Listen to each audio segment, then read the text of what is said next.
പ്രിയമുള്ളവരെ, നമ്മുടെ ശംഖുമുഖം ബീച്ചിലെ നിലവിലെ അവസ്ഥ ആ വീഡിയോ ആണ് നിങ്ങളോട് ഷെയർ ചെയ്യുന്നത്.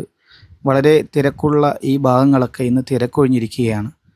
തിരയെ മുഴുവനായും കടൽ വിഴുങ്ങിക്കഴിഞ്ഞു. നേരത്തെ ആളുകളൊക്കെ ഇരിക്കുന്നതും ഇറങ്ങുന്നതുമായ സ്ഥലങ്ങളാണ് ഈ കാണുന്നത്. മുഴുവനും കടൽ ക്ഷോഭത്താൽ തകർന്നിരിക്കുകയാണ്. നിരവധി ആളുകൾ പോയി ഇരിക്കുന്ന, സമാധാനമായി കുടുംബസമേതമൊക്കെ പോയി എല്ലാവരും സമയം ചെലവഴിക്കുന്ന ഒരു സ്ഥലമാണ് ശംഖുമുഖം.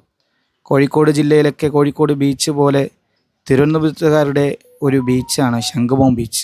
സാധാരണക്കാരും പലതരത്തിലുള്ള ആളുകൾ എല്ലാവരും വരുന്ന സ്ഥലമാണ്. ഇപ്പോൾ അവിടുത്തെ അവസ്ഥയാണ് വളരെ സങ്കടം തോന്നുന്നു. പല വീടുകളും ഈ പരിസരത്തുള്ളതൊക്കെ തകർന്നു കഴിഞ്ഞു. അള്ളാഹു സമാധാനം നൽകുമാറാകട്ടെ എന്ന് പ്രാർത്ഥിക്കുകയാണ്. കടൽ എത്രത്തോളം ശോഭിതമാണ് എന്ന് ഈ വീഡിയോ നിങ്ങളോട് അറിയിക്കുകയാണ്. എല്ലാവരും പ്രാർത്ഥിക്കുക. മനോഹരമായി തീരം നഷ്ടപ്പെടാനുള്ള കാരണം എന്താണ്?